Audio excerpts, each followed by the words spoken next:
Fraudulent Spiritualism Unveiled, David P. Abbott. The Methods of a Doctor of the Occult. Not so very long ago, I met a friend, a man of wealth, who was a firm believer in spiritualism and who frequently conversed with his dead wife and daughter. I asked him if he could inform me whether or not there were any good mediums in the city, as I should like to consult one. He replied that at present there were none in Omaha of any well-developed psychic powers, that he was entirely satisfied on the subject and did not require any demonstrations to convince himself of the truths of spiritual science. He informed me that the question was settled beyond all dispute, but that if I were skeptical, there was said to be a medium in Council Bluffs who possessed most wonderful powers.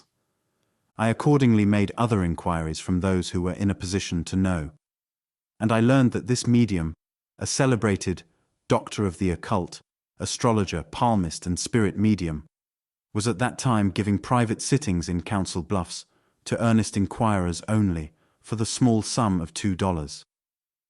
I was informed that his performances were of the most wonderful nature, that there was no possibility of trickery of any kind, that he told you whatever you desired to know without your even asking him, that, in addition to this, he had powers over the elements of nature, and in fact, I was led to believe that he was a true sorcerer of the olden days.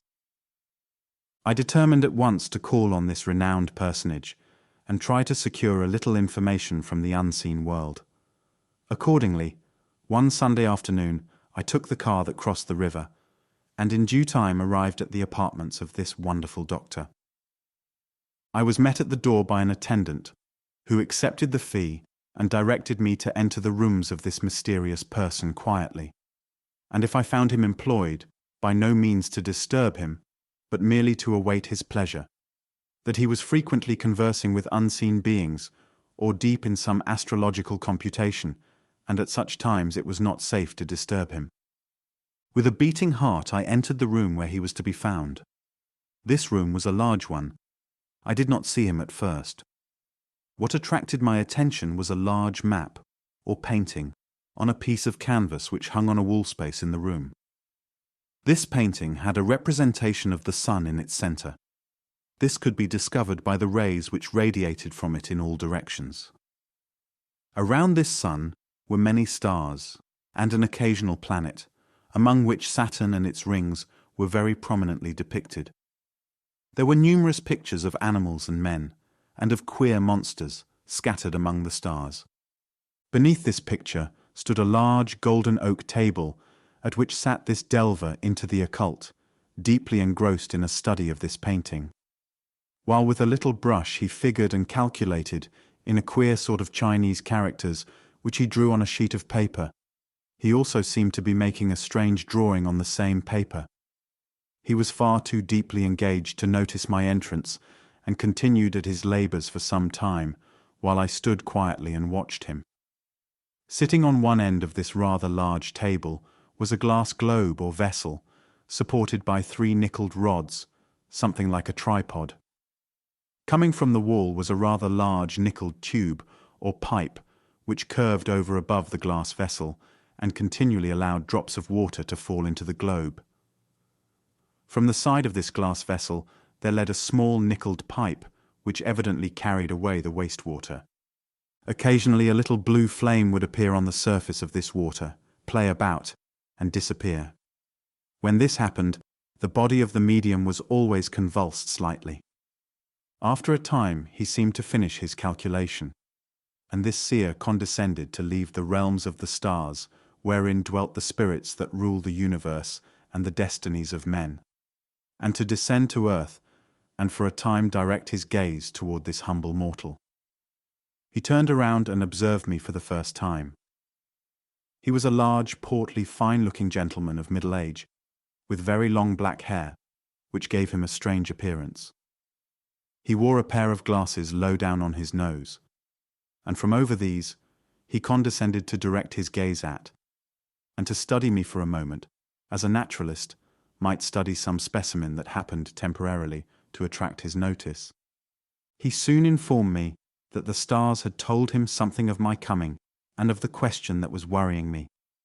And he asked me if I desired to consult the stars as to my destiny, to have him decipher it from the lines of my palm, or whether I should prefer to converse with the dead. The last was my choice. Not far from a window at one side of the room, there was a small table on which were a few articles. He directed me to be seated at this table and handed me a slip of paper of a size of probably 4 by 5 inches. He directed me to write the question I desired answered on this paper, and went through to fold the paper in halves 3 times with the writing inside.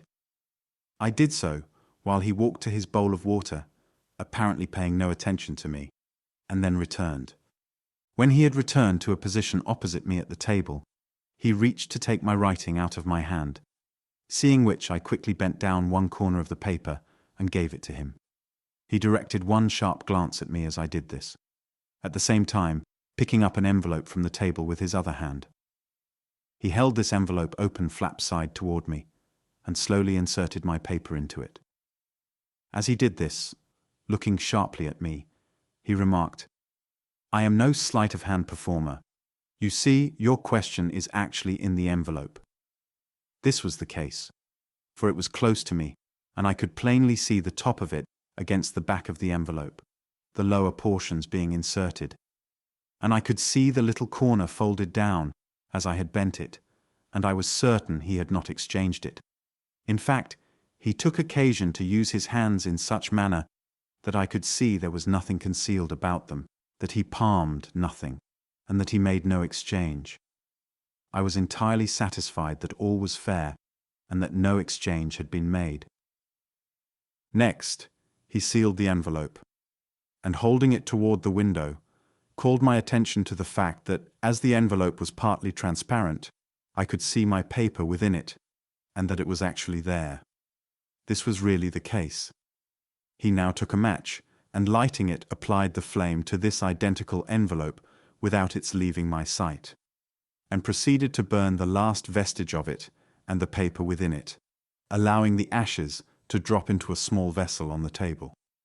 There was no doubt that he did not exchange envelopes, and that he burned it before my very eyes.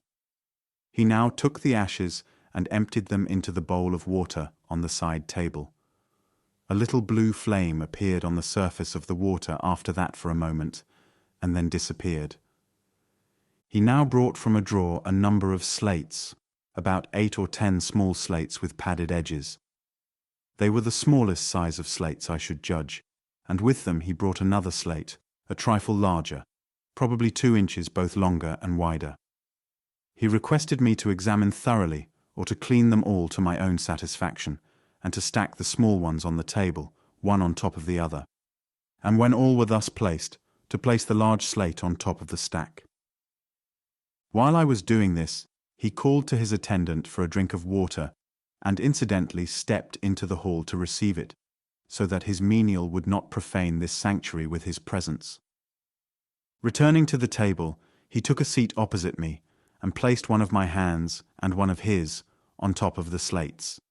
In due time, he took up the slates, and we found nothing. He replaced them, and waited for a few moments. Then, seeming dissatisfied with conditions, he took up the top slate in his left hand, and with his right hand began writing a message for me. He did this, like mediums do automatic writing, with eyes half closed, and while writing his person was convulsed a few times. He then opened his eyes and read aloud what he had written, asking me if it answered my question. I replied that it did not, as it was entirely foreign to the subject. Then, seeming dissatisfied, he moistened his fingers, erased the writing, and replaced the top slate on the stack of slates. He now placed his hands on this slate again, and after a time examined it, but it was still free from writing. He lifted up some of the other slates, but as there was no writing, he scattered the slates around on the table and asked me to spread a large cloth over them, which he handed to me. This I did, and under his direction placed my arms and hands over this.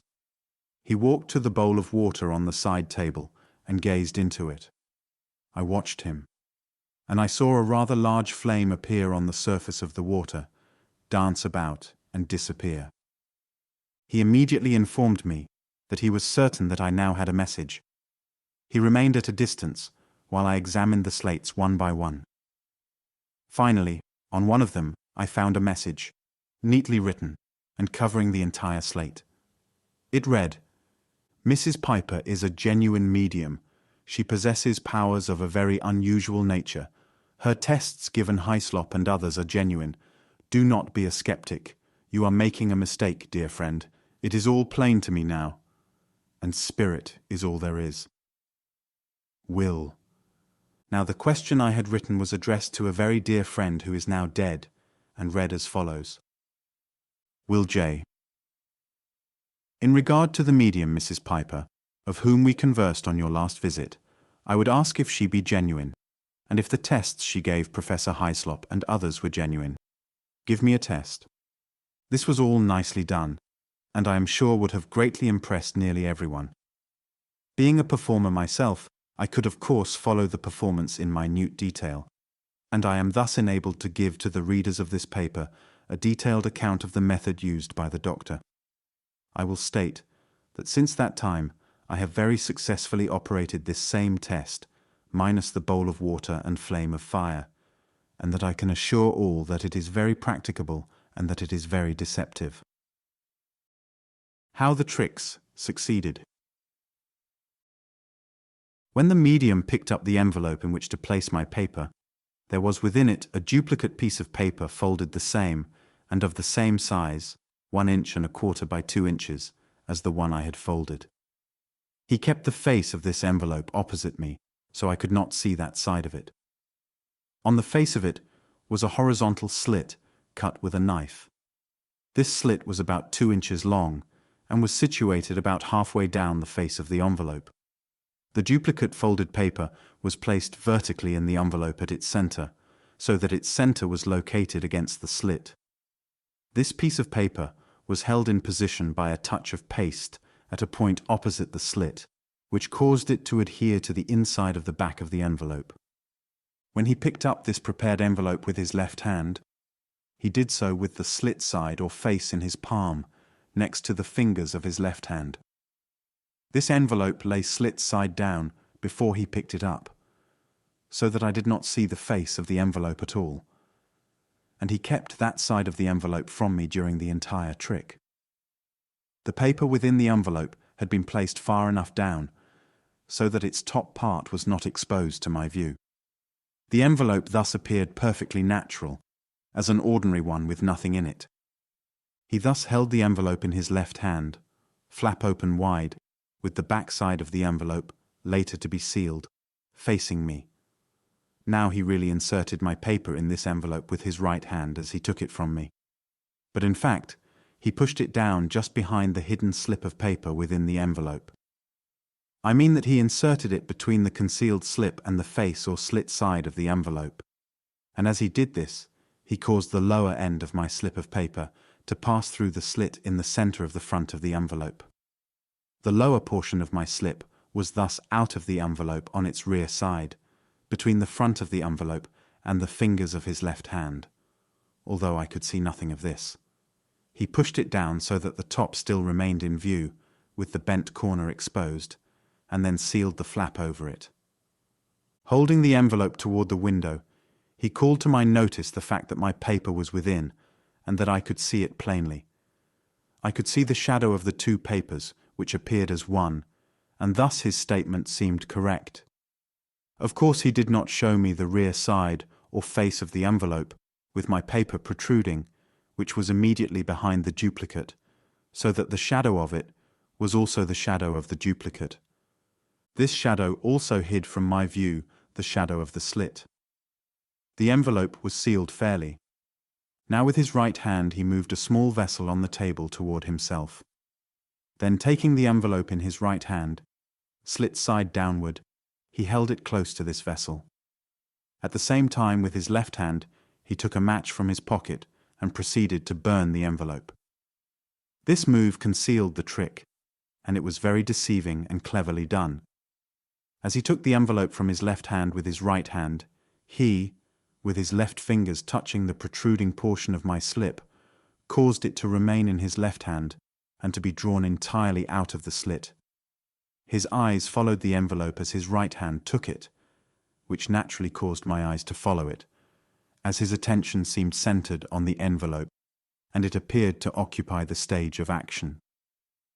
This move was executed in a moment, not requiring any time worth mentioning, although it takes so long to describe it on paper, intelligibly.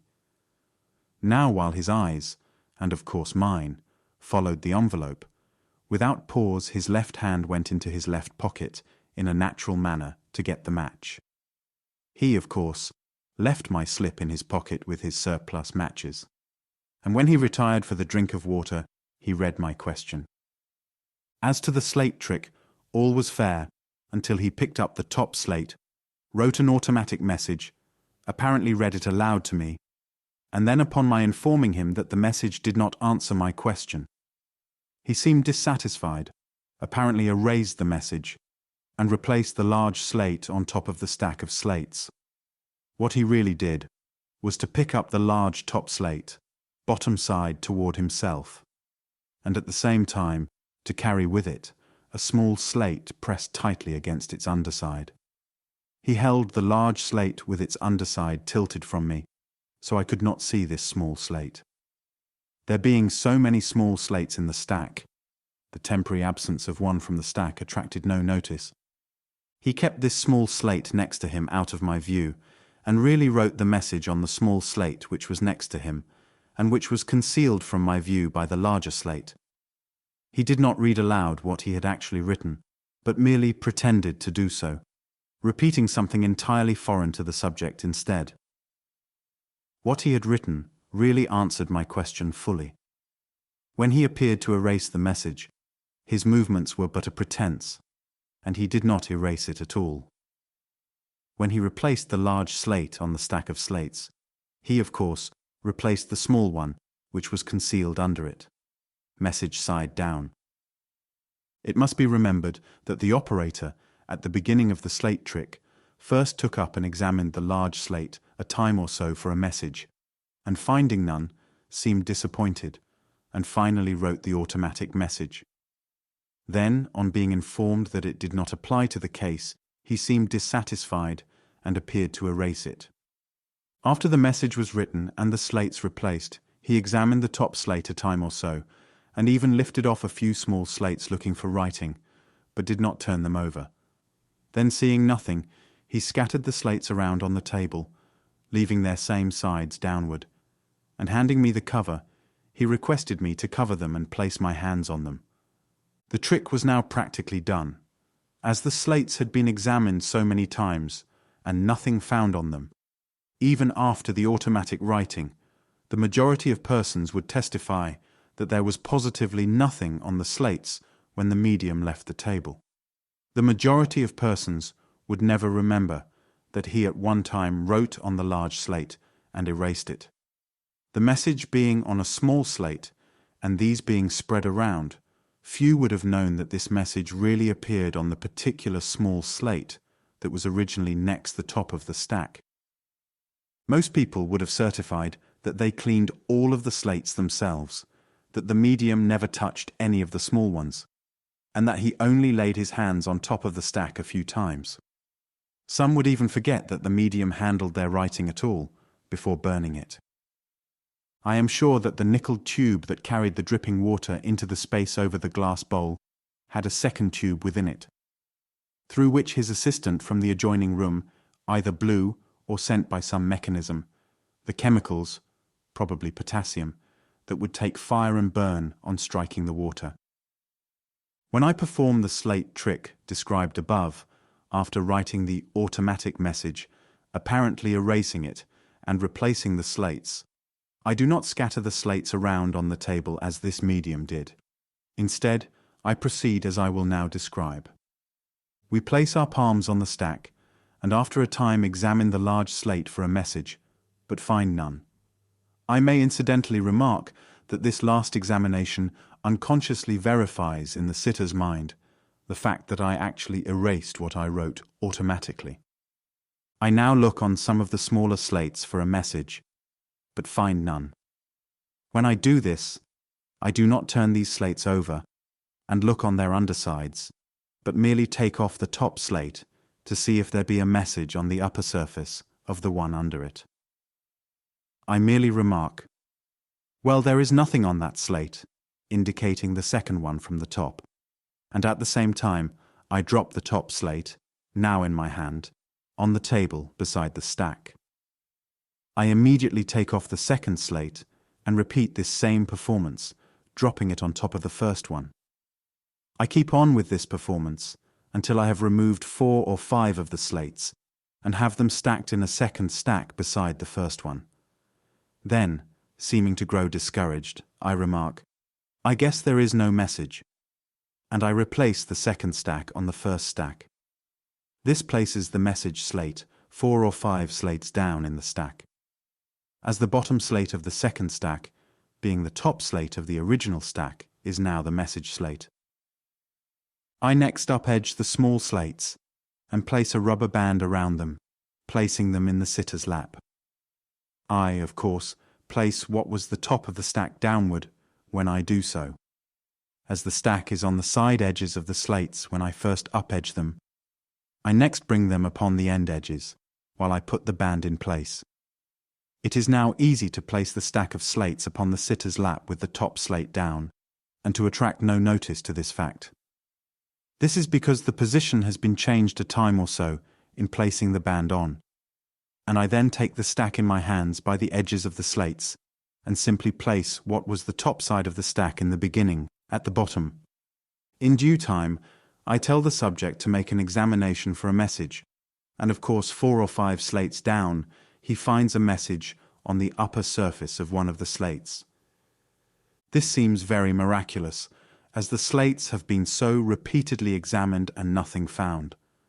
Finding the message on the upper surface of a middle slate, where but a moment before there was nothing, seems to be truly a marvel.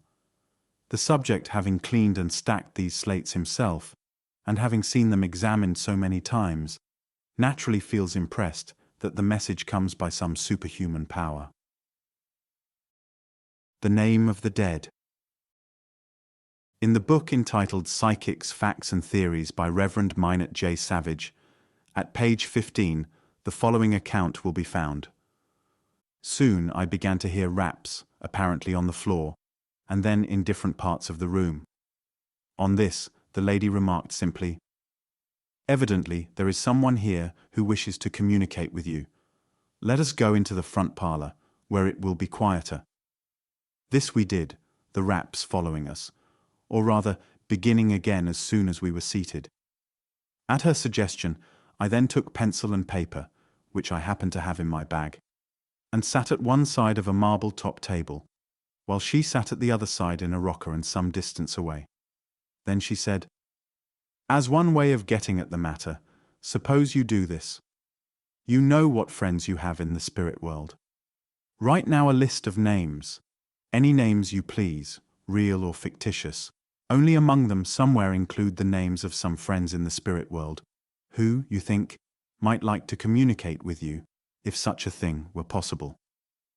I then began. I held a paper so that she could not possibly have seen what I wrote, even though she had not been so far away. I took special pains that no movement or facial expression should betray me. Meantime, she sat quietly rocking and talking. As I wrote, perhaps at the 8th or 10th name, I began to write the name of a lady friend who had not been long dead. I had hardly written the first letter before there came 3 loud, distinct raps. Then my hostess said, "This friend of yours, of course, knows where she died.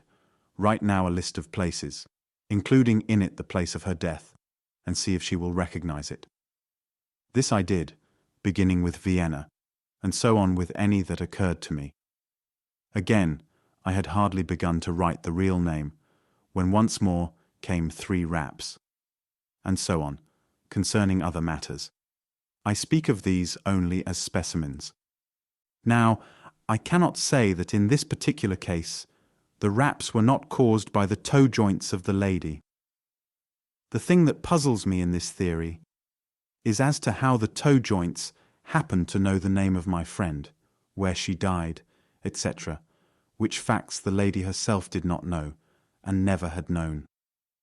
It has been the writer's good fortune to witness practically this same experiment, performed by a very expert medium, Dr. Schlosinger, who was traveling over the country a few years ago.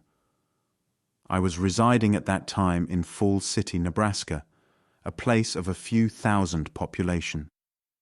For 2 winters I had traveled some as a magician, so when the medium came to town and began to perform his miracles, certain members of the community suggested having me witness one of his séances, thinking I would be able to discover whether his tests were genuine or whether they were performed by the aid of trickery. Accordingly, one evening, a prominent physician invited me, with certain relatives and friends, to attend a séance given in his parlors. When we arrived, I was introduced to the medium, an elderly gentleman with a long white beard and wearing glasses. He appeared to be slightly deaf, as he placed his hand to his ear and had my name repeated. He was introduced to the remainder of the company en masse, the names of the visitors not being given to him. The medium soon announced that his mission on this earth was to absolutely prove to humanity the immortality of the soul. He now offered to give some tests to those desiring it, and asked for a small table which was placed in an adjoining room. He invariably held his hand to his ear to catch what was being said, being apparently quite deaf.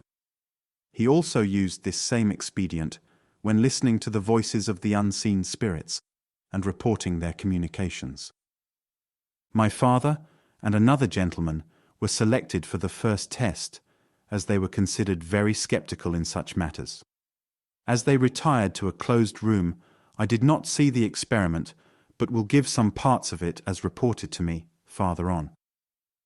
In a short time they returned to the parlor, engaged in a discussion over the matter, and my father remarked, "I do not know how you got your information, but I feel certain it was not from my brother, or he would have given a certain point correctly." The medium then said, "If I will tell you where your father died, and the disease he died of, will you be convinced?" My father replied, "I suppose I will have to be, if you can do that." They then retired, and the medium succeeded partially in the experiment, and would have certainly succeeded entirely had my father followed his instructions. I will describe what was reported to me of this test farther on. I now offered myself for a test.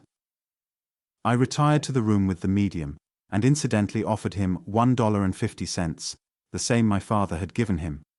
But he refused the money, saying, "Your father is not convinced, and I will not take any more money."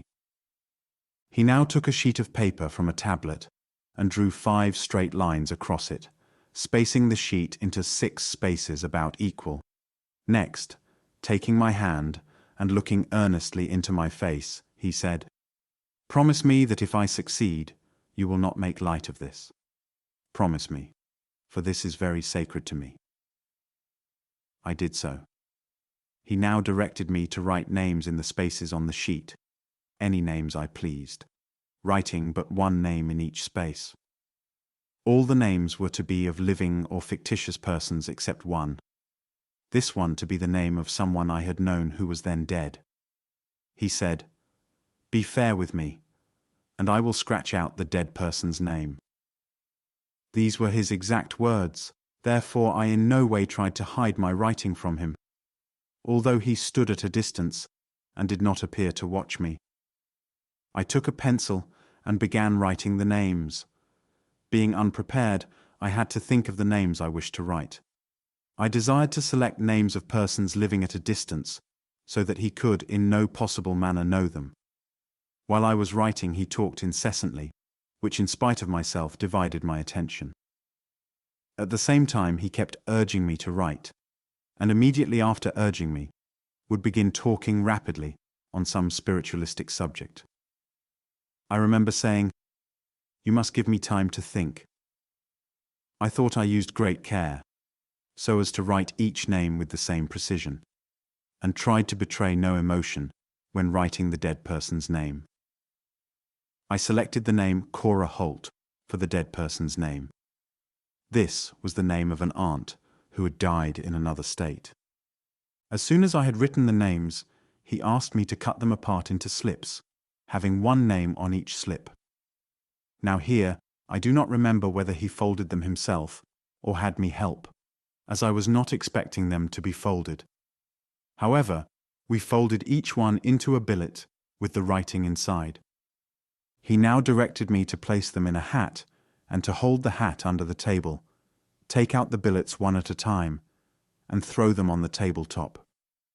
This I did while he stood with his right arm extended toward the table and about 1 foot above it. After I had thrown a few billets on the table, as I threw the next one, I heard 3 loud distinct raps. He said, "There, that's the one that is dead.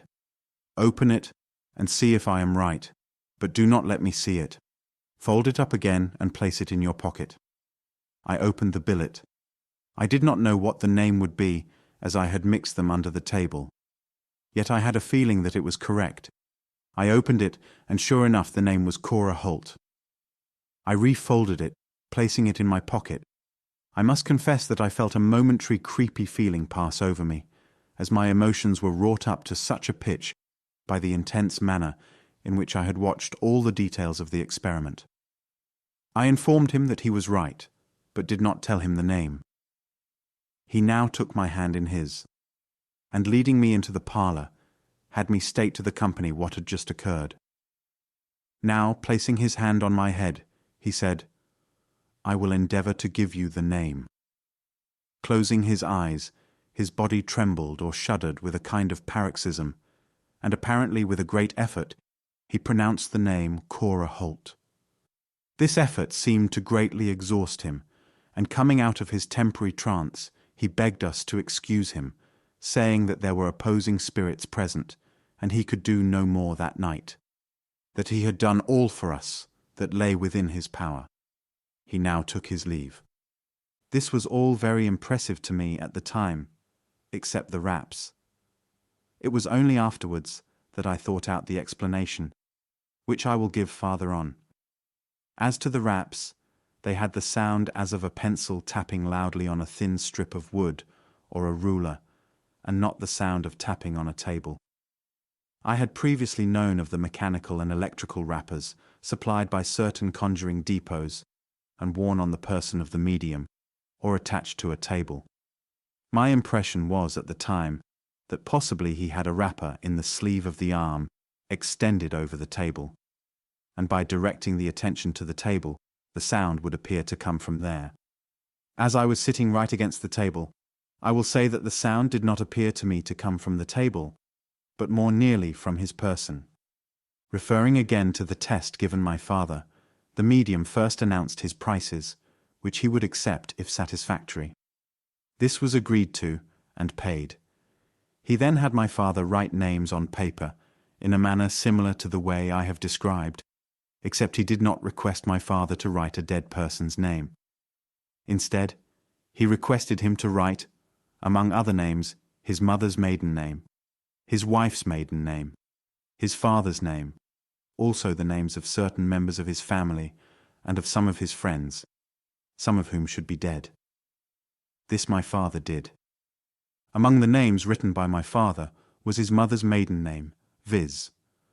Celestina Redexilana Phelps, a name certainly out of the ordinary.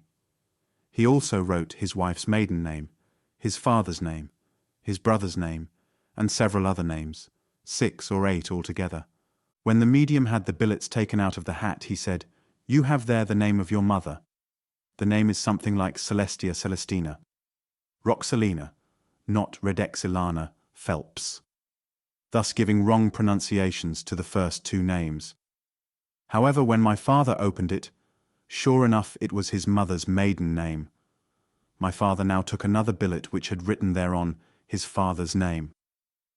This the medium gave correctly, stating that this was his father's name.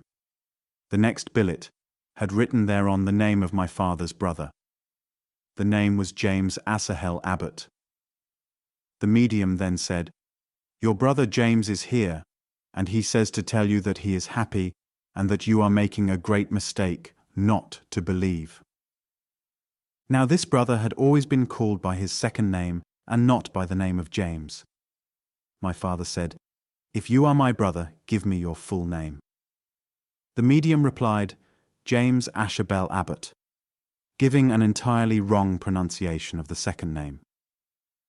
This it was, with some other error, that led to the discussion they had on returning to the parlour, and in which my father remarked, "If you get your information from the dead, they should be able to pronounce their own names correctly."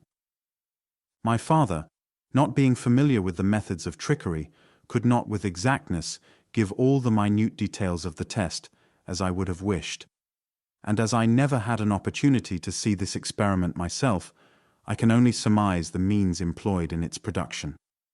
The second experiment with my father had been an effort to tell the disease of which my grandfather died, also the place where he died.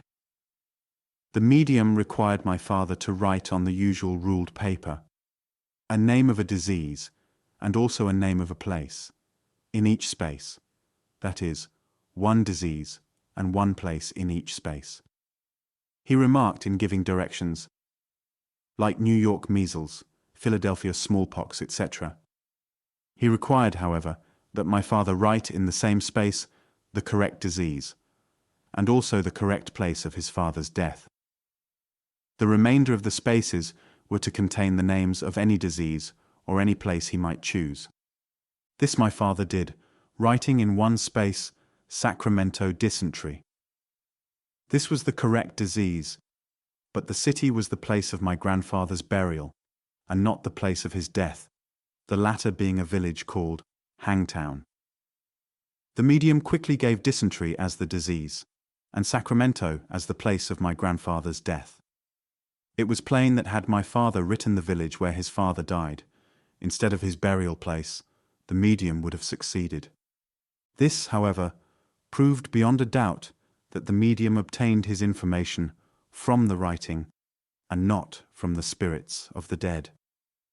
After thinking the matter over, I decided that, while I was uncertain as to the manner in which Dr. Schlosinger had performed all of these experiments, I could reproduce 2 of them with certainty as often as he did.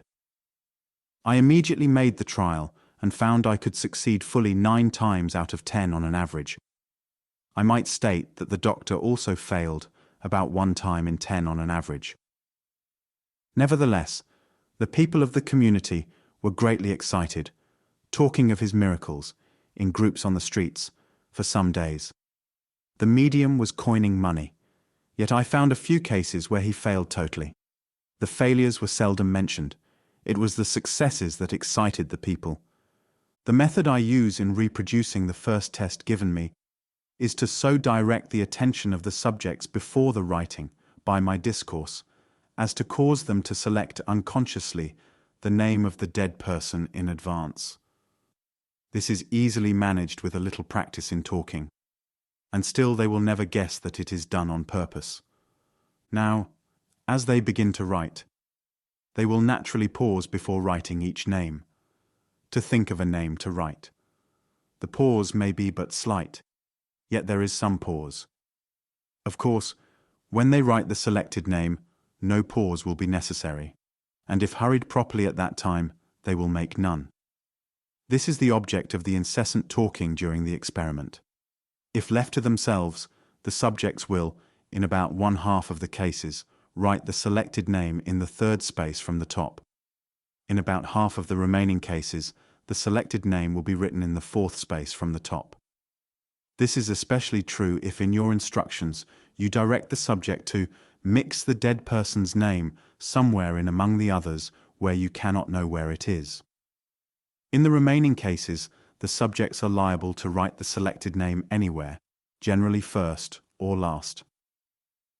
Now my object is to so manipulate my subjects as to cause them to write the selected name when I want them to do so. This is done by continuous talking, and distracting their attention until the proper moment. I choose the third space, since this, being the one they are most liable to choose of their own accord, is the easiest to force. Just as they begin to write the first name, before they make a mark, I say suddenly, "Now be sure and select names of living persons that I could not possibly know." This is almost certain to ensure a pause, and the name of a living person to be written first. I continue my talking in a natural manner, taking the attention to a great extent from the writing, and nearly always observing another pause just before writing the second name. When the second name is almost finished, I exclaim suddenly, "Now write as rapidly as possible." If the subjects have been properly impressed with the seriousness of the experiment, they will almost invariably, on finishing the second name, in obedience to my command to be as rapid as possible, and in their desire to please me, hurry into the name already in their minds, thus writing the selected name in the third place. If such is the case, they will now most surely pause to think of a fourth name. If so, I am certain that I now know the selected name. However, if they should rapidly pass into the fourth name, it is then uncertain whether the selected name is in the third or fourth space. This, however, seldom happens if worked in an expert manner. In rare cases, the subject cannot be manipulated by the performer, in which case it is purely guesswork. Even in such cases, however, I stand 1 chance in 6 of succeeding. And if I make a second trial on failing, not uncommon with mediums, I stand 1 chance in 3 of succeeding. It is hardly worthwhile to say that as I fold the billets, I fold the third one slightly different from the rest, so that while it will not attract attention, I can see at a glance what it is when thrown on the table. I memorize the name. Also, if in doubt, I fold a second choice in a still different manner for a second trial. Frequently, I memorize more of the names, folding so I can pick them out. Then, after giving the dead person's name with proper effect, I pick up the others, hold them to my head, and call out the names. The effect of this on a subject is very impressive. With a little practice, the above test can be given with very small chance of failure, and in the event of making a failure, it can be explained by the statement that there are opposing spirits present, or some similar excuse. If one has other tests at his command, it is well, in the event of failure, to announce that he will try something else, and then give another test. As these experiments are always tried alone with 1 or, at most, 2 subjects, a failure attracts little notice. Now, I cannot say positively that Dr. Schlosinger performed this experiment in exactly this same manner, but I do have a recollection of his hurrying me along in my writing at some stage of its progress. I also know that I can succeed as often as he did. I will add further that a few days later I prepared 6 names in advance, and with my wife had a sitting with the medium. This time, although I paid him, he failed utterly. He tried in every way and had me write additional names. This time I guarded the points in the above explanation, yet no matter how he tried, he made an utter failure. All tricks require certain conditions, and this is why it is not safe to repeat the same trick for the same person. There is too much danger that the subject may notice the sameness of the modus operandi. Referring to the second test, which was given by the medium to my father, I will state that when the subjects are writing the cities and diseases, they will naturally pause after writing the city to think of a disease to go with it. Of course, when writing the correct ones, which are already in mind, no pause will be necessary. Also, advantage may be taken of the fact that a small % of persons die of smallpox or measles. If in giving the directions one says, write like this, Philadelphia smallpox, New York measles, and the subject writes smallpox or measles in the list, it is safe to eliminate that from the case. This is especially true if written in connection with some large city, the name of which occurs readily to the mind. It is safe also to eliminate Philadelphia or New York if these should be written, providing you mention these names in the directions and that the test is not being given in their section of the country. A small percent of the people of a country die in any two places of prominence. Yet these places will be written readily by most subjects if they are suggested, or at least other places of equal prominence will be written. If an unusual place or disease should be written, it is almost certain these are the ones. It can readily be seen how expert one can become at this by continuous practice, such as a medium has many times a day. How one can learn to take advantage of every little point and use it with telling effect on unsuspecting strangers who do not know what is going to happen or what to look for. I have been told that Dr. Schlosinger had a very sharp eye, although wearing glasses, and that the glasses were probably to make the subject think it impossible for him to read writing when they were moved out of position and placed on the forehead, as they were during the tests. It has also been suggested that his poor hearing was feigned to enable him to hear remarks made about himself in his presence. I have suspected that his memory had become trained to a high degree of accuracy, enabling him to give his tests with such marvelous success, as he did with nearly all wherever he went. That he does not use one set of principles only in his tricks, I am certain, but has many more at his command, which he uses continually. However, I can only vaguely guess at them from having seen his tests but once. Now, I do not say that this was the method employed by the lady with Reverend Savage, given in the account at the beginning of this chapter. But as the experiments are practically the same, it is safe to conclude that the methods used are the same, or nearly so. If the test were genuine in the case of the lady mentioned, it was probably genuine in the case of Dr. Schlosinger. On the other hand, if it were trickery in one case, it probably was in both. Mind reading in public. Not long ago I received a letter from an old-time friend in which he urgently requested me to make a journey to his city. In bygone days, he and I had spent many hours together, discussing the mysteries of existence, the hidden powers which nature manifests to us, and the origin and destiny of the human soul. My friend is a physician, and what is more, an earnest student. And he is also an investigator of that strange phenomenon in nature which manifests itself in organized beings subjectively as thought, feeling, and things spiritual. Many times had we discussed the possibility and also the probability of an existence of the spiritual part of man after death. Many times had he reported to me cases of strange phenomena that tended to prove the indestructibility of spirit. When I received this missive, it stated to me that the writer most earnestly desired my presence in his city, that I might assist in investigating a very strange and marvelous case of psychic phenomena. The case was that of a certain traveling spirit medium, who claimed the power to summon from the realms of the invisible the shades of our departed friends and loved ones. He gave most marvelous exhibitions to prove his strange and miraculous power. My friend stated that he thought he had at last found a person with at least some queer psychical gift, if not even possessing the power that he claimed. He had watched the exhibition most carefully, and had even served on a committee on the psychic stage, and he could find no evidence of trickery of any kind. He was inclined to believe that this strange being really possessed the power of vision without the use of human eyes, as he certainly read sealed missives, of which he could in no secret manner have obtained knowledge. Accordingly, on Saturday evening, I journeyed to a city 100 miles away to witness the work of this modern sorcerer.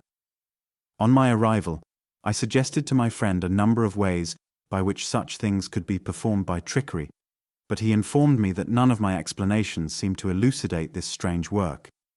The secret did not consist in the use of odorless alcohol, for the reason that the medium never touched the sealed envelopes at all. In fact, he was never nearer to them than 10 feet. This also made it impossible for him to use the principle on which the trick is based, which is known to the profession as Washington Irving Bishop's sealed letter reading. He informed me that sheets of paper or cards were passed to the spectators in the audience, and at the same time Envelopes in which to seal their questions were furnished for them. That the spectators wrote questions as directed, many times signing their own names to them. He was certain that many persons folded their written questions before sealing them, and that the operator himself did not even collect the envelopes on many occasions.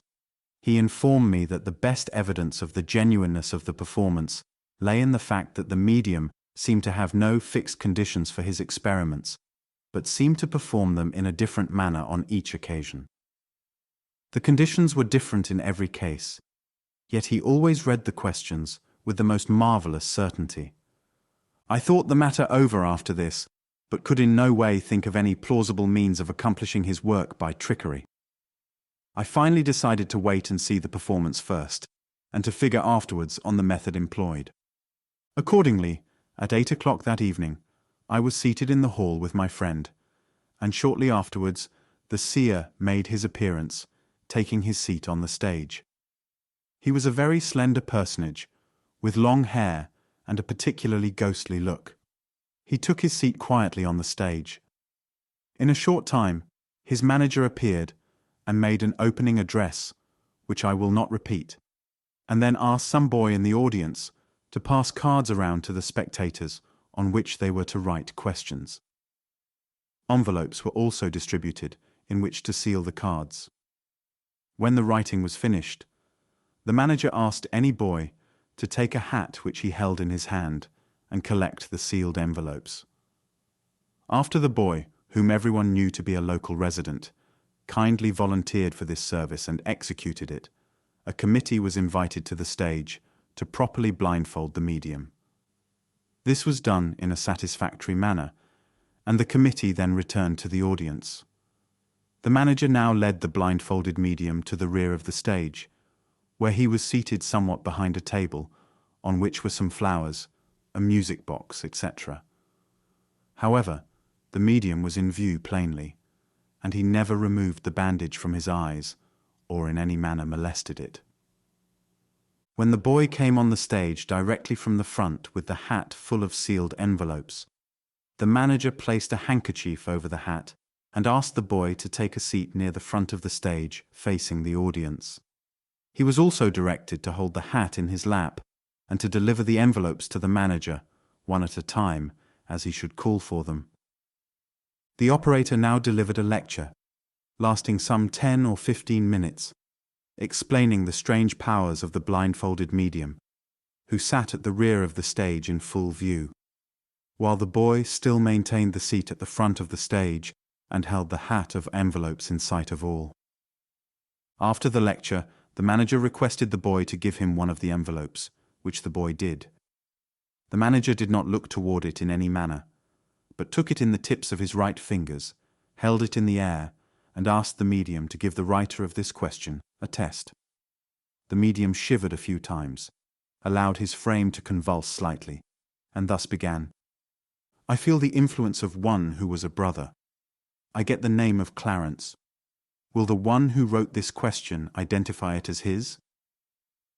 There was no response from the spectators, and the medium asked again that the writer speak out. Still silence greeted his request, when suddenly he pointed his bony finger into the crowd, while his blinded face confronted them, and exclaimed, "Mr. John H., why do you not respond to your test?" A gentleman in the audience then acknowledged the test as his. The medium then continued, "Clarence was drowned. I sense the cold, chilly water as it envelops his form." At this, the lady sitting with the gentleman began to cry. The medium continued, "The drowning was wholly an accident. There was no foul play. Now, Mr. H., have I answered your question, and are you satisfied with your test?" The gentleman, a well-known citizen, acknowledged that he was perfectly satisfied. The manager then laid the envelope on a small table and asked the boy for another one. The boy gave him another from the hat when the blindfolded medium, 10 feet or more distant, gave the second test. He shivered again and began, "I feel the influence of a young lady who died suddenly. She says, 'Sister Mary, I am very happy. and death was not so hard to endure. I want you to consult a good honorable attorney and take his advice in the lawsuit you ask me about." The medium then continued, "Miss L., your sister regards you with a look of great tenderness and love. Are you satisfied with your test?" A lady then replied that she certainly was entirely convinced. The manager now laid this sealed envelope beside the other one, and again called for another. This was continued until all of the envelopes in the hat were removed and the questions answered. None of the envelopes were opened. In some instances, the medium first read the questions, word for word, before answering them, and when he did so, he described the writing minutely, even the formation of the strokes of the letters. After all of these tests were given, the medium removed the blindfold and seemed much exhausted. Then, the tables were removed to one side of the stage and a cabinet erected, after which some cabinet manifestations that were very interesting were given. When these were over, the manager collected the sealed envelopes from the table and placed them on the front of the stage, inviting the writers to call, should they so desire, and get their questions. Some availed themselves of this opportunity and tore open a number of the envelopes until they found their own questions. The audience seemed greatly impressed with this exhibition, and the next day it was the talk of the town. On the next evening, I again repaired to the public hall to witness and, if possible, fathom this performance.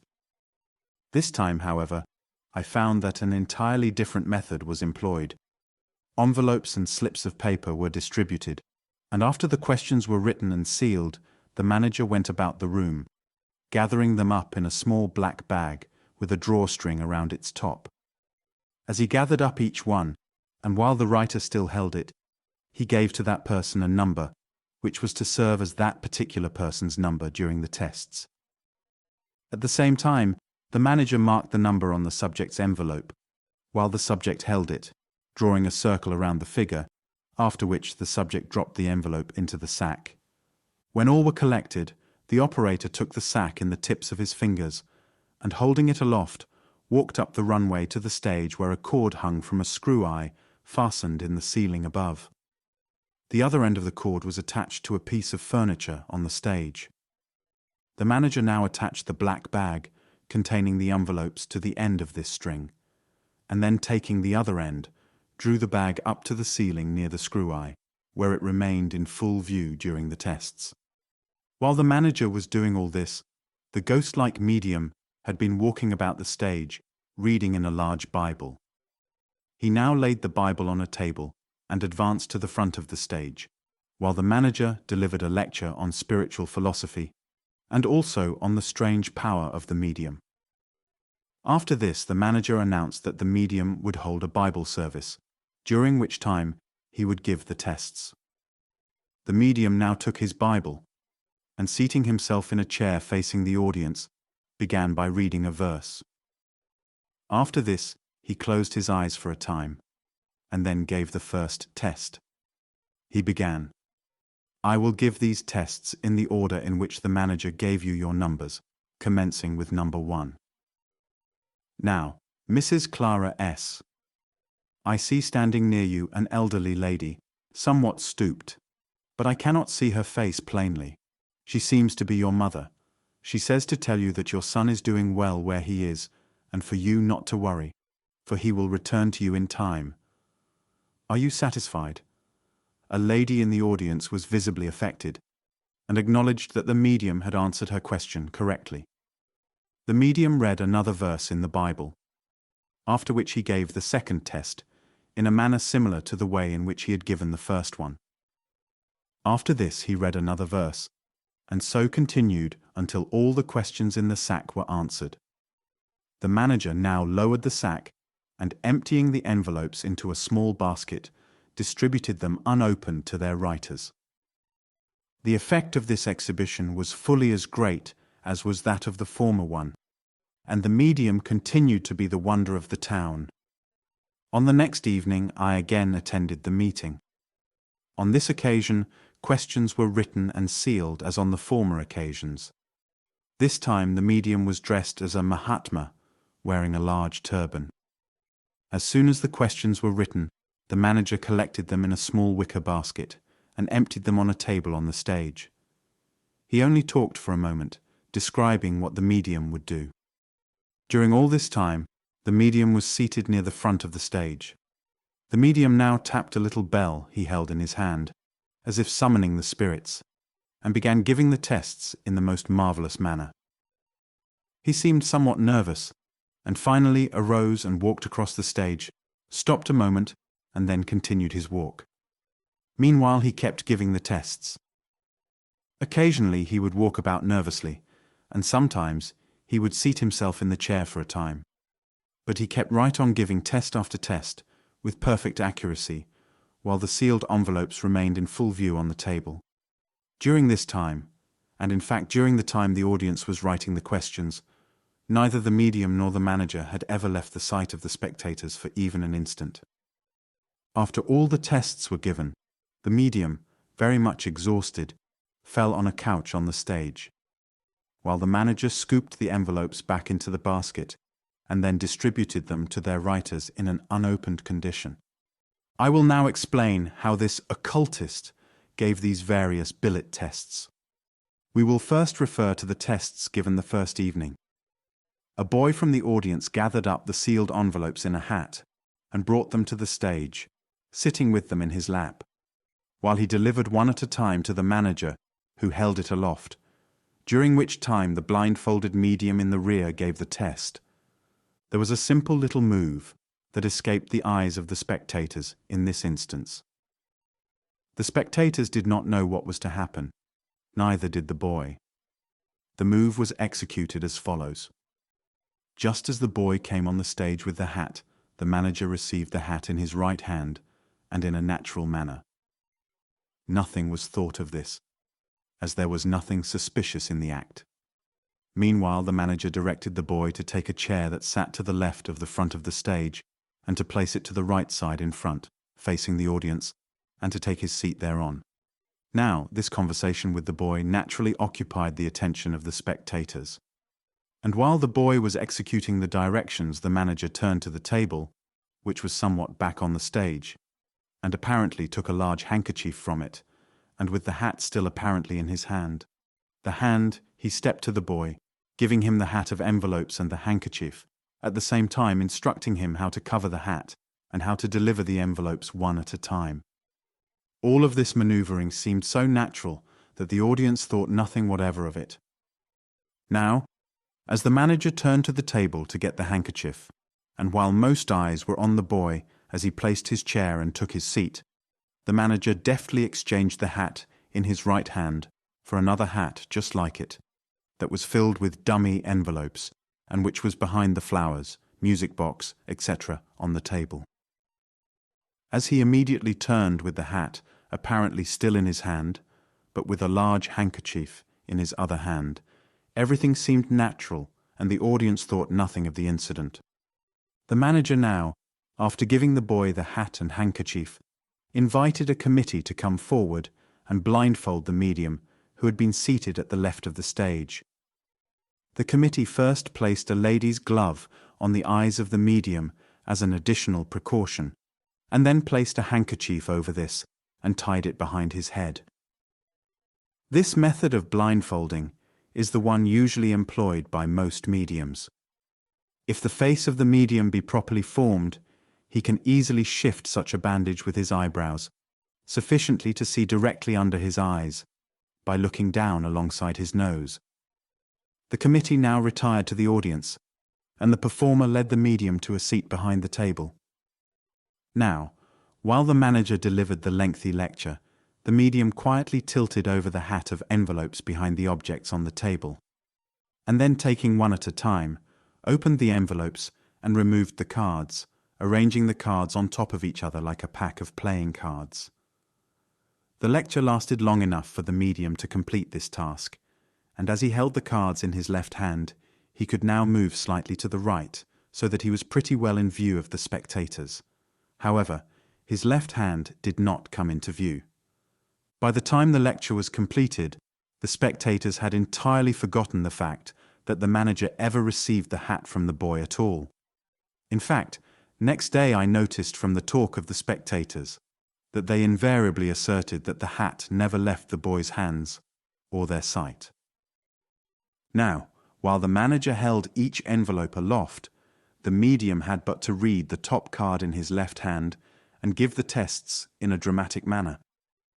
After the tests, when the tables were set to one side and a cabinet erected, an assistant out of view received the cards from the medium's left hand, and then, while behind the scenes, replaced them in envelopes, sealed them, and then exchanged these for the dummy envelopes on the small table.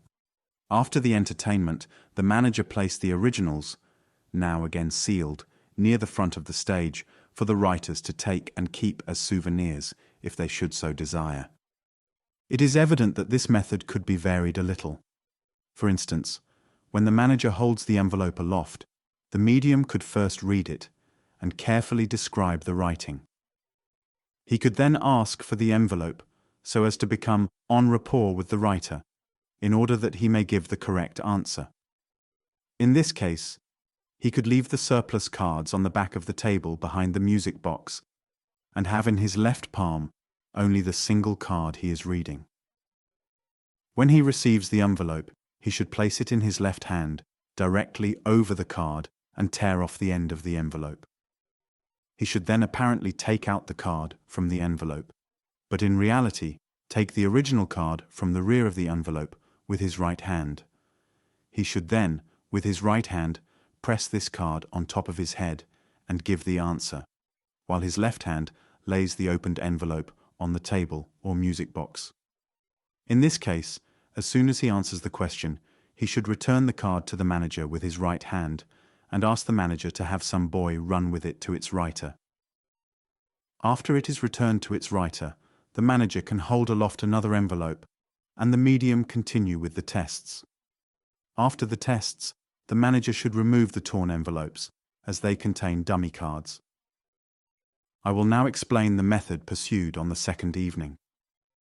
After the questions were written and sealed, the manager went among the spectators, collecting the envelopes in a cloth bag. He first numbered the envelopes, at the same time instructing each spectator to remember his number, after which the envelopes were dropped into the bag.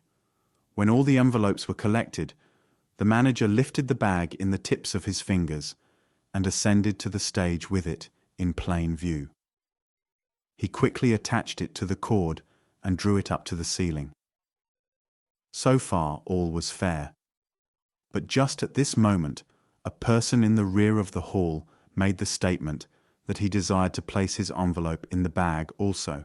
The performer asked a gentleman on the floor to take the bag, which he now lowered and detached, and to kindly go to the gentleman and get his envelope.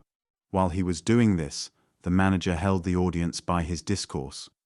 The two gentlemen were, of course, paid confederates, and when they met behind the spectators, they merely exchanged the first bag for a duplicate under the coat of the rear confederate, who then slipped around behind the stage with the original. When the other confederate returned to the stage with the duplicate bag and handed it to the manager, he ran this one up to the ceiling.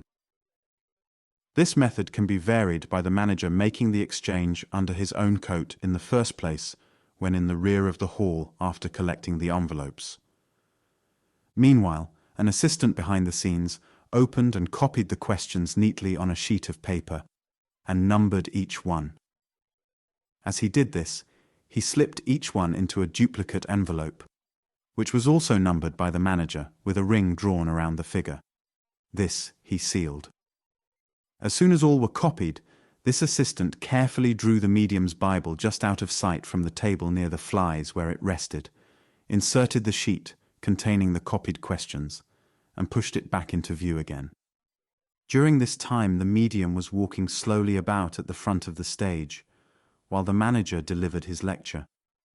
At the close of the lecture, the medium stepped back to the table, where he had laid his Bible a short time before, picked it up and came forward, taking a seat facing the audience. He next opened the Bible and turned the leaves over slowly, passing the sheet of paper and reading and memorizing the first question quickly. He then turned the leaves beyond this sheet of paper and finally selected a verse and began reading it impressively. As he read this verse, he allowed the Bible to tilt forward sufficiently for the spectators to see that there was nothing like a loose sheet in it should such an idea occur to anyone. As he had turned over other pages, after secretly reading the question, the sheet was hidden from view. After reading the verse, he allowed the Bible to close, and then closing his eyes, gave the test for number 1. After this, he again opened the Bible and turned the leaves through it slowly, read the second question secretly, and finally found a second verse, which he proceeded to read in a solemn tone. He then gave a second test, and so continued until all the tests were given. He then lay down very much exhausted, and the manager lowered the cloth bag containing the dummy envelopes and emptied them upon a small table near the front of the stage. He then stepped to the rear of the stage and picked up a little wicker basket, into which he scooped the dummy envelopes from the small table where they lay in full view. He now descended and rapidly returned the unopened envelopes to their respective writers. The basket is what is known as a billet-changing basket. It is lined with red satin and is a small affair with straight sloping sides. It has a handle which, when down, locks 2 flaps up against the sides of the basket. This is done by 2 little projections on the base ends of the handle. They are of wire and are bent into such shape that they project downward when the handle is down and hold the 2 side flaps up against the sides. These flaps are of pasteboard and are covered with red satin the same as the basket lining. There is a spring in each flap, which closes it upon the bottom of the basket when it is released by raising the handle.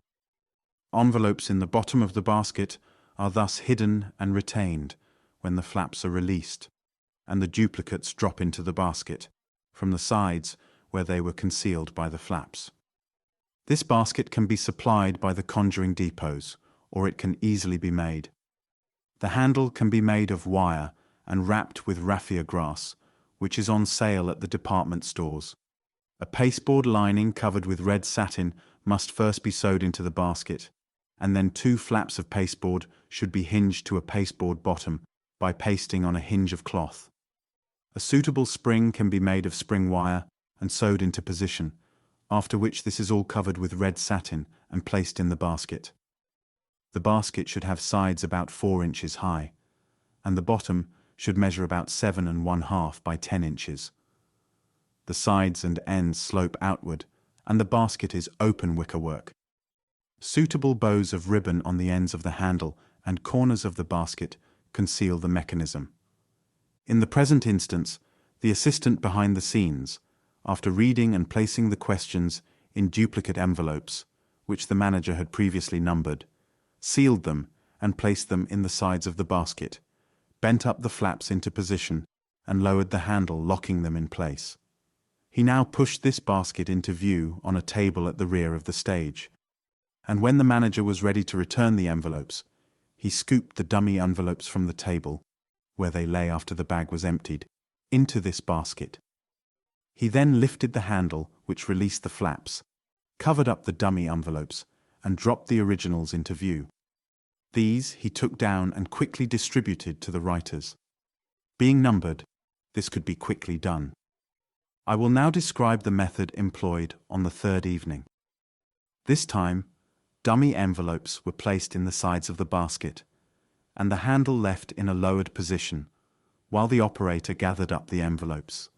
As the manager returned to the stage, he took the basket by the handle. This released the dummy envelopes and covered up the originals, retaining them. He emptied the dummy envelopes upon the small table and then laid the basket on a table near the flies in the rear and rather out of view. An assistant behind the scenes took out the original envelopes, opened them, and as he read the questions, repeated them into a small telephone. The wires from this telephone ran under the stage carpet to a pair of metal plates, with a tack in the center of each plate, which pointed upward. These plates were located under certain spots in the carpet and directly in front of the medium's chair. There were also 2 other pairs of wires leading to 2 other positions on the stage. The medium was dressed as a Mahatma on this evening, wearing a large turban. A large tassel dangled by his left ear, completely concealing a small watch case receiver, which was attached to this ear. 2 tiny wires led from this receiver, inside his collar, down his person, and were connected inside his shoes to other wires which penetrated the soles of his shoes. These latter wires were soldered to copper plates which were tacked into position on his shoe soles. He now took his position in the chair and placed his feet over the hidden tacks, which now contacted his shoe plates, completing the circuit, so that anything whispered into the telephone on the stage was repeated in his ear. He then gave a few tests, tapping his spirit bell, which was a signal for more information from the assistant. He soon grew nervous and walked away, giving a test as he walked. He now paused in a certain position for a moment, placing his hand to his head as if somewhat dazed and tapping his bell. In this position, his feet were again over 2 concealed tacks, and he again secured information for another test, which he gave as he walked about. He now paused in a third position and gave another test, after which he returned to the chair, continuing his work. This maneuvering he kept up until all the tests were given, after which he fell upon a couch, exhausted, but with his feet from the spectators. The manager now stepped to the rear of the stage and took the basket, which was now in place containing the original envelopes behind the flaps, and stepping to the small table, he scooped in the dummy envelopes. Then taking the basket by the handles, he stepped down the runway and rapidly returned the unopened envelopes to their writers. The assistant had, of course, sealed the questions in duplicate envelopes previously numbered by the manager. He had placed these behind the flaps and shoved the basket into view on a table at the rear of the stage. I use a variation of these tricks in my double parlors. I have made a billet-changing basket, as above described, and have also made a similar basket, except that it contains no mechanism. I pass cards and envelopes to the spectators in the front parlor. When the questions are written and sealed in the envelopes, I gather them up in the mechanical basket. I step to a table in the rear parlor and apparently empty them upon it. In reality, I have just raised the handle so that the originals are retained, and the dummy envelopes are emptied on the table instead. I now step to an adjoining room for an instant to get a small decorated screen. I secretly leave the basket containing the original envelopes in this room and return with the other basket in my hand in its place. I place the small ornamental screen on the table back of the envelopes, but leave the envelopes in view and request the spectators to notice that I do not go near them until I get ready to give the tests. I now carelessly lay the non-mechanical basket on a table in the room where the spectators are and proceed with some other tricks. Usually I give the series of experiments described in the chapter entitled Mediumistic Reading of Sealed Writings. I state to the spectators that I will not give the tests for the sealed envelopes until later in the evening.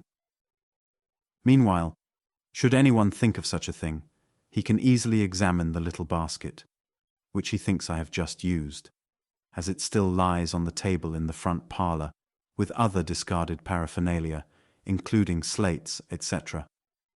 I use no assistant, so after a time has elapsed, and when by the performance of other sealed readings, suspicion has been diverted from the tests with the billets, my wife retires on some trifling errand. While out, she opens the envelopes in the basket, prepares the sheet of questions, and places it in the Bible. Then she reseals the questions in envelopes previously marked by me, places them in the sides of the basket, raises the flaps and lowers the handle. She then usually enters with some light refreshments for the spectators, which explains her absence with a word. I continue with other experiments for 10 or 15 minutes after her return. Then I gather up my surplus paraphernalia, including the dummy basket, and carry all to the room adjoining the back parlor, where I leave it. I return instantly with the mechanical basket, which I place near my own table. And then I give another experiment of some kind. I now pick up the basket and announce that I have decided to return to their writers the envelopes on the table in front of the screen before attempting to give the tests. I do this as if it were a later notion. I now scoop in the dummy envelopes and raise the handle, which action covers them up and releases the originals, now sealed. I now distribute to the writers their envelopes, which I can do as they are numbered as described earlier in this chapter. I request each sitter to hold his envelope until I shall give his test. Then I usually perform some other little experiment before giving the tests. I now take up my Bible, which I will stake I brought into the room, unnoticed, when I returned with the last basket. I then seat myself and leisurely turn the leaves through the Bible, reading verses and giving the tests as before described. I always first read a question secretly, and then turn by the sheet of paper and begin reading a verse of Scripture. As I do this, I permit the front of the Bible to lower enough for the spectators to see the printed pages. This prevents suspicion. Meanwhile, the spectators have forgotten that I ever stepped from the room at all with the basket, and even that my wife retired for some refreshments. Neither did they notice the Bible when I brought it in. The effect on each person, as I call him by name and describe the influence of his dear one, giving names and most marvelous information, is far superior to what it would be were I merely to read the questions literally and give the answers. Some famous exposures. Probably the greatest swindle ever perpetrated in the name of spiritualism was recently brought to light in Stockton, California. The medium and his confederates materialized everything from frogs and small fish to a huge boulder of gold quartz weighing several hundred pounds. This latter had to be brought from the mountains with a mule team. The materializing was done through sliding panels in the walls, while the believers sat holding hands about the opposite side of a table and loudly singing sacred hymns. They had the only door to the room locked and sealed, and never dreamed that the spirits who brought the quartz from the mine were mules. Thousands of dollars were invested in this spirit mine, the believers stacking their money on the quartz as it lay on the table at a dark séance, and receiving deeds in return for their money, which the spirits dematerialized. The medium established, or had his spirits establish, a treasury of heaven, for the faithful to deposit their money in, and on which they were to receive 50% interest.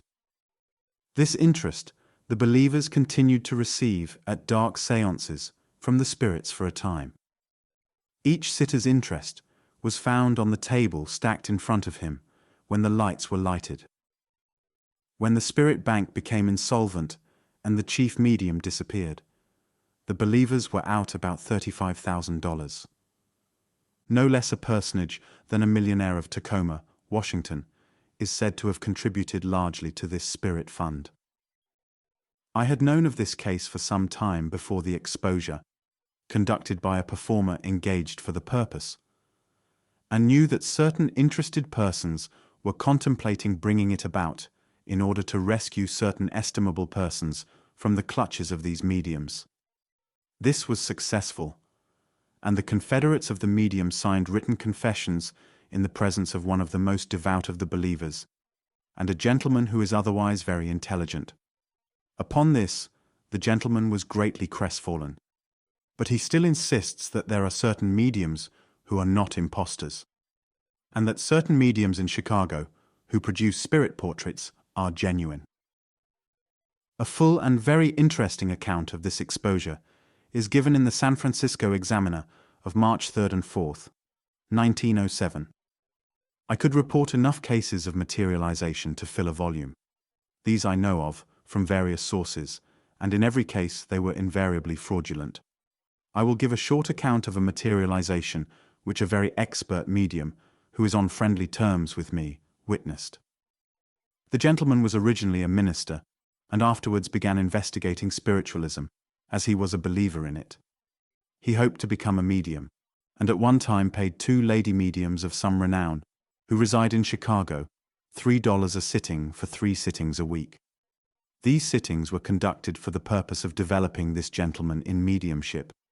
He continued this for a long time, but he was no nearer to being a medium than he was in the beginning. At one time, he detected one of the sisters passing a slate to the other, and substituting another in its place. He saw the edge of one of the slates protruding from behind the dress of one of the sisters. They never knew they were discovered, as he said nothing. But this opened his eyes. After this he investigated everywhere, and at every opportunity, and grew to be a very expert medium himself. Recently, when in Los Angeles, he visited a séance conducted by a medium who claimed to be a Buddhist priest. This medium was known under the name of the Reverend Swami Madzinananda. He had an altar in his home, constructed something like those in Roman Catholic churches. He had various candles and images on this altar, including an image of Buddha, and also a number of mystical figures. It was a great mixture of fake Buddhism, Roman Catholicism, and modern spiritualism. The medium also wore the costume of a Buddhist priest at his séances. This priest held services here for the faithful. He conducted all in Hindustani, his native tongue. He chanted, prayed to Buddha, etc., all in a queer-sounding gibberish. Certain evenings of the week were devoted to soul travel, and certain evenings after the religious services, a black chapter was held. The gentleman whom I have mentioned attended one of these dark séances. He sat with other spectators around the room in perfect darkness. The spectators were not required to hold hands, so great was their faith. Finally, in the darkness, a queer-looking, vapory, luminous form floated around in the air and paused in front of the spectators. My friend slipped down quietly on his knees and gradually worked closer and closer to the luminous form until he could detect that the vapor was a kind of luminous cheesecloth. He did not desire to expose this priest, but he desired to have the priest know that someone had discovered him. My friend accordingly took hold of the gauze and gave it a very slight downward jerk. He then immediately returned quietly to his seat. There was an immediate pause in the discourse of the priest, who had really been floating this form on the end of a stick. Everyone knew that something had happened, but no one but my friend knew what it was. The priest then said in his slow, peculiar, eccentric and measured tones, "I have received a very great shock, and I will be unable to continue further this evening." The next day, when in conversation with some of the faithful, this priest stated in his peculiar manner of speaking, and with intense earnestness, that which follows. "Last night I received a very great shock. I was just in the middle of the dark chapter, and the spirit of the Master, Krishna, was out. Having spent the greater portion of my life on the Himalayas, my right eye has become injured by the snows." Then pointing to his right eye, he added, "My right eye has a defect in it which you cannot see, but on account of that, I can only see in the dark with it." I immediately turned my right eye downward and I looked. I distinctly saw a lady's hand reached out toward my robe in the darkness, and this hand took hold of it and jerked it lightly, just like this. The Reverend Swami here illustrated by slightly jerking his coat downward. It was very amusing to hear him, in great seriousness, relate this in his low and measured accents to his faithful followers. Shortly after this, when the Los Angeles Herald was conducting a crusade against the numerous mediums of that city, and when it had an exhibit in its windows of the confiscated material of some of them, this Buddhist priest was arrested and imprisoned for some of his practices.